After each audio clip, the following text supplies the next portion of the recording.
Dear everyone, I am back today with a new topic on why we visualize our Hindu gods and goddesses with weapons in their hands and how their significance relates to our everyday life.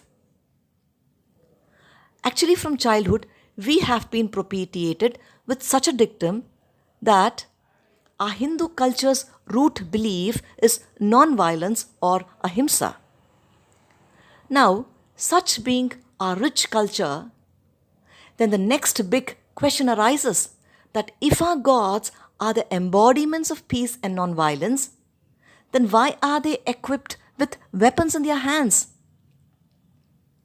We can see in the Bhagavad Gita Lord Krishna being equipped with many arms and weapons in his hands. Also, we cannot visualize Lord Shiva without a trident in his hand, or Lord Vishnu without his Sudarshana Chakra, or Indra without his thunderbolt weapon. Also, we cannot imagine Lord Rama without a Dhanush or the bow and arrow in his arms. Rama slayed around 14,000 demons and ultimately killed Ravana with this weapon. Even the gentle and lenient goddesses are portrayed with weapons like you can see Mother Kali with a spear in her one hand and the Trishul in her another hand.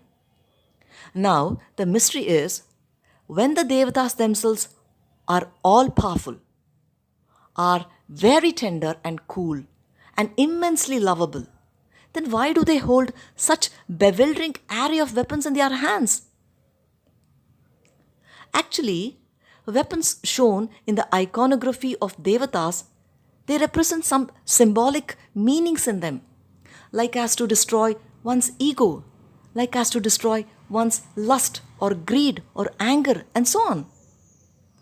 This means that the weapons in the hands of gods act like abstract weapons that fight over evil. Evil means the negative characters, as though like the demons or the asuras within each one of us, which means that whenever a negative quality within us dominates our positive quality, then nature uses some form of a weapon to crush it down. Like, for say, because of man's excessive greed of dominating the planet, and just in a matter of 50 years, we have utilized almost all of the earth's resources, and only a sparing amount of just one third of it have we left it to our next generation. And hence, nature is now retaliating with the weapons of terrific heat waves on us.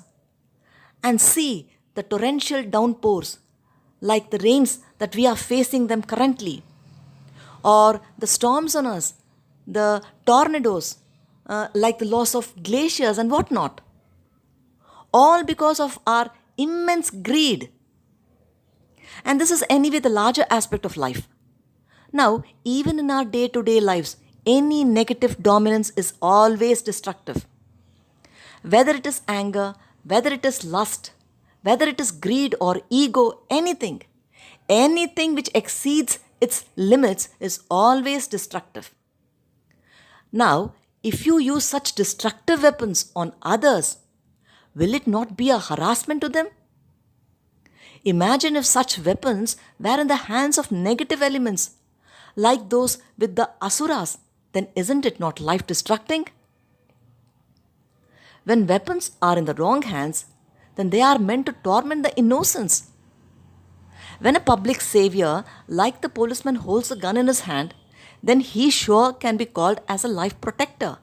Whereas if the guns shoulder anti-social elements, then aren't they life threatening?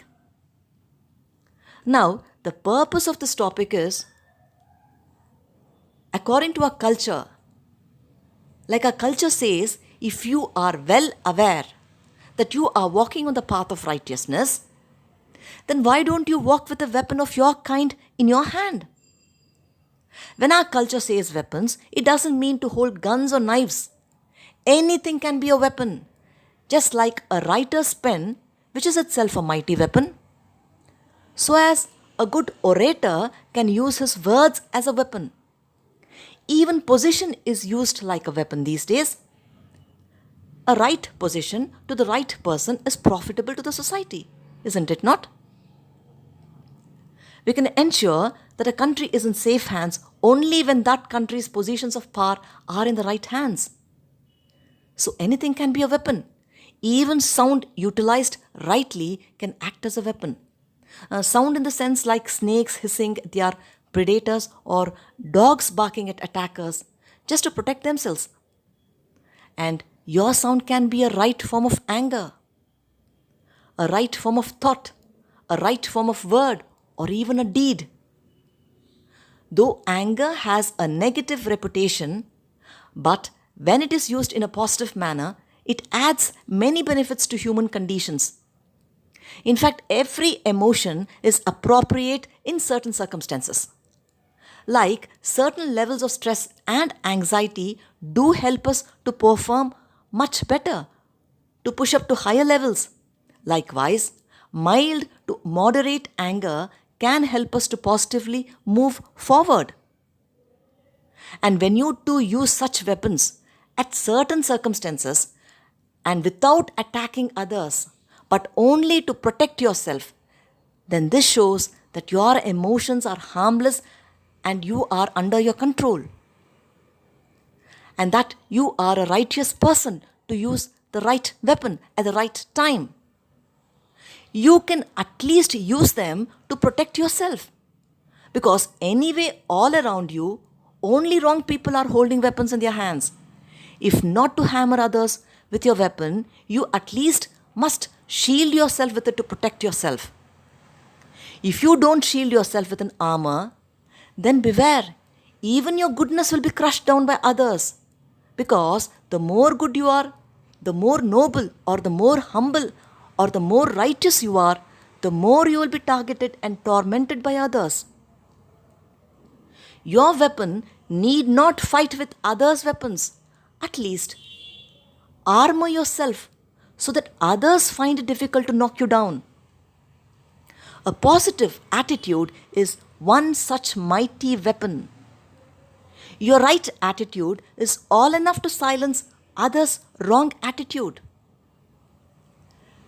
When Buddha proclaimed to Ananda about his wish to meet his wife, and that too after 12 long years of his enlightenment, Ananda, on hearing this from an enlightened being, really got disturbed. He thought, how could a Buddha think of his wife? So he immediately said, a Buddha is not supposed to meet his wife, and people may think that you are not a true Buddha. But anyway, Buddha is a free thought being. How can anyone control a Buddha's thoughts and moves?